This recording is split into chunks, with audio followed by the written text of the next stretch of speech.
Guys, welcome to my YouTube channel shining star. तो आज हम पढ़ेंगे ह्यूमन एक्सक्रीटरी सिस्टम के बारे में, जो कि 11th की एनसीईआरटी से बेस्ड है। तो इसे 11th क्लास और नीट एस्पिरेंट्स को भी देख सकता है। So let start. तो सबसे पहले हम बात करेंगे कि जो प्रोडक्ट एक्सक्रीट होते हैं वो क्या क्या होते हैं। तो ammonia, urea and uric acid, these are the product which excreted. So जो अमोनिया एक्सक्रीट करते हैं वो होते हैं एमनियोटैलिक। ओके, जो अमोनिया एक्सक्रीट करते हैं वो होते हैं एमनियोटैलिक। जो यूरिया एक्सक्रीट करते हैं वो होते हैं यूरियोटैलिक। जो यूरिक एसिड एक्सक्रीट करते होते हैं यूरिकोटैलिक। तो अब एमनियोटैलिक की बात करते हैं। जो एमनियोटैलिक होते हैं वो मेनली वाटर में मिलते हैं, जैसे कि फिशेज हो गई, एक्वाटिक एम्फीबियंस हो गए, एक्वाटिक इंसेक्ट्स हो गए। वाटर में क्यों? क्योंकि अमोनिया जो होता है वो टॉक्सिक होता है। तो इसकी टॉक्सिसिटी बहुत ज़्यादा होती है, इसलिए ये लोग इन्हें वाटर में एक्सक्रीट करते थे, तो टॉक्सिसिटी कम हो जाती है, डाइल्यूट हो जाती है। और ये जो यूरियोटैलिक और यूरिकोटैलिक है, ये लोग अमोनिया एक्सक्रीट नहीं करते क्योंकि it is a more toxic. तो ये अमोनिया को कन्वर्ट करते हैं यूरिया में और यूरिक एसिड में, और फिर एक्सक्रीट करते हैं। सो जो यूरियोटैलिक होते हैं वो होते हैं mammals, terrestrial amphibians, marine fishes. Okay. और जो यूरिकोटैलिक होते हैं, जो यूरिक एसिड एक्सक्रीट करते हैं, वो होते हैं अपने रेप्टाइल्स, बर्ड्स, स्नेल, इंसेक्ट्स। सो अब हम बात करते हैं एक्सक्रीटरी ऑर्गन। एक्सक्रीटरी ऑर्गन कौन से? जो वर्टिब्रेट्स है उनमें किडनी होती है, which is the most complex organ. Okay. Proton platyhelminthes, rotifers और एक्सेट्रा एक्सेट्रा और लोगों में भी प्रोटोनेफ्रिडिया और फ्लेम सेल्स ये होती है। ठीक है, ये फ्लेम सेल्स शायद इंपॉर्टेंट है कि किस में होती है। फिर अर्थवॉर्म्स, एनलीड्स, इनमें क्या होती है? Nephridia. It is a excretory organ. और कॉकरोचेज और अदर इंसेक्ट्स में होती है मेल्फिगियन ट्यूब्यूल्स। और प्रॉन्स में होती है ग्रीन ग्लैंड्स। ठीक है। फिर बात करते हैं हम किडनी की, the human kidney. Human kidney जो होती है 2 in number, which is 2 in number. उसका वेट कितना होता है? 120 to 170 ग्राम। और लेंथ होती है उसकी 12 to 10 to 12 centimetre, with 5 to 7 centimetre. And जो उसकी थिकनेस रहती है वो 2 to 3 सेंटीमीटर। तो इसका एक निमोनिक है 12, 6, 3। तो अप्रॉक्स में देख लेना आप लोग कि इसकी 10 to 12 हो गई, इसकी 5 to 7 हो गई, 2 to 3 हो गई, ऐसे। अब पार्ट्स देखते हैं किडनी के। किडनी जो होती है, this is our kidney. Okay. तो किडनी है, ये वाला पार्ट जो होता है इसे कहते हैं हाइलम। हाइलम क्यों कहते हैं? क्योंकि hilum is the part from which structures exits and enters. Okay. तो इसमें एंटर कौन कर रहा है? एंटर कर रही है हमारी आर्टरीज, ब्लड लेके आ रही है ना, रीनल आर्टरी। और एग्जिट कौन कर रहा है? रीनल वेन और यूरेटर। यूरेटर एग्जिट करती है। ठीक है। हाइलम के बाद आते हैं हम पेल्विस पे। Pelvis is this part. Okay, this pelvis is ureter. यहाँ पे सारा यूरिन कलेक्ट होकर यूरेटर में जाता है, वो पेल्विस है। ठीक है। फिर हम बात करते हैं किडनी के इंटरनल स्ट्रक्चर रहती है, उसके दो पार्ट होते हैं, cortex and medulla. This outer part is cortex and inner part, this whole inner part is medulla. Okay.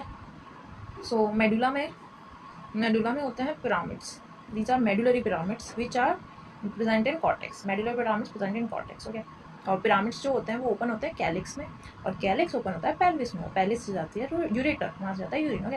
वो पिरामिड्स के ये जो पार्ट है इसे कहते हैं column. Column of Bertin. Okay, ये होता है कॉलम ऑफ बर्टीन। ठीक है। अब ये जो फिर इसका यहाँ पे पाथवे दिखाया कि पिरामिड्स जो होते हैं कैलिक्स में खुलते हैं, कैलिक्स पेल्विस में, पेल्विस यूरेटर, यूरेटर ब्लैडर में, ब्लैडर यूरेथ्रा, फिर एक्सक्रीट हो जाता है यूरिन। ठीक है। अब नेफ्रॉन की बात करते हैं। Nephron is a structural and functional unit of kidneys. ठीक है। तो नेफ्रॉन क्या होता है? नेफ्रॉन जो होते हैं वो ईच किडनी में 1 मिलियन होते हैं, अप्रॉक्स कह सकते हैं, जो कि एनसीईआरटी में थे। सो फिर नेफ्रॉन्स के पार्ट के बारे में डिस्कस करते हैं। नेफ्रॉन के दो पार्ट होते हैं mainly, glomerulus and renal tubules. Glomerulus and urinal tubules. Glomerulus और रीनल ट्यूब्यूल के बारे में, renal tubule further divide into PCT, loop of Henley, DCT. और ये डीसीटी खुलती है कलेक्टिंग डक्ट में। कलेक्टिंग डक्ट में बहुत सारी डीसीटीज खुलती है। अब सबसे पहले ग्लोमेरुलस देख लेते हैं हम लोग। This is glomerulus. Okay. Glomerulus में क्या होता है? ये है Bowman's capsule. This is Bowman's capsule. Okay, this is Bowman's capsule. Bowman's capsule क्या? ये it is a bowl shape structure. Bowl shape structure होती है बोमेंस कैप्सूल, जिसके अंदर एफरेंट आर्टीरियल एंटर करते हैं और इफरेंट आर्टीरियल एग्जिट हो जाते हैं। These are blood capillaries, blood arterioles. ठीक है। और यहाँ पे लूप ऑफ स्ट्रक्चर बनाती है आर्टरीज, और फिर एग्जिट हो जाती है। और ये इफरेंट आर्टरी फिर आगे चल के कंटिन्यू होती है वासा रेक्टा में। ठीक है। सो और ये बोमेंस कैप्सूल आगे कंटिन्यू हो रहा है पीसीटी में।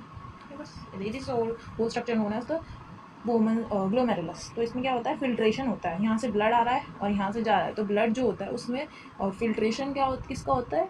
प्लाज्मा का फिल्ट्रेशन होता है। विदाउट प्लाज्मा प्रोटीन्स ब्लड का फिल्ट्रेशन होता है। यहाँ पे कौन फिल्टर होता है? प्लाज्मा। और प्लाज्मा ही जो एक्सक्रीट होता है urine. This is nephron. Okay. This is nephron. Nephron ये है अपना ग्लोमेरुलस, इसका पार्ट। फिर ये रीनल ट्यूब्यूल है पूरी, ये है पीसीटी, ये है लूप ऑफ हेनले और ये है डीसीटी, और ये है अपनी collecting duct. So PCT is the largest part of nephron, बहुत लार्ज। इसमें बहुत सारा अब्जॉर्प्शन होता है आयंस का।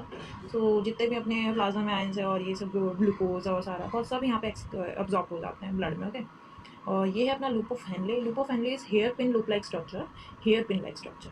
इसका एक सिग्निफिकेंस है। सो ये वाला पार्ट ये डिसेंड हो रहा है तो इसे कहेंगे डिसेंडिंग लूप ऑफ हेनले, और इसे कहेंगे असेंडिंग लूप ऑफ हेनले।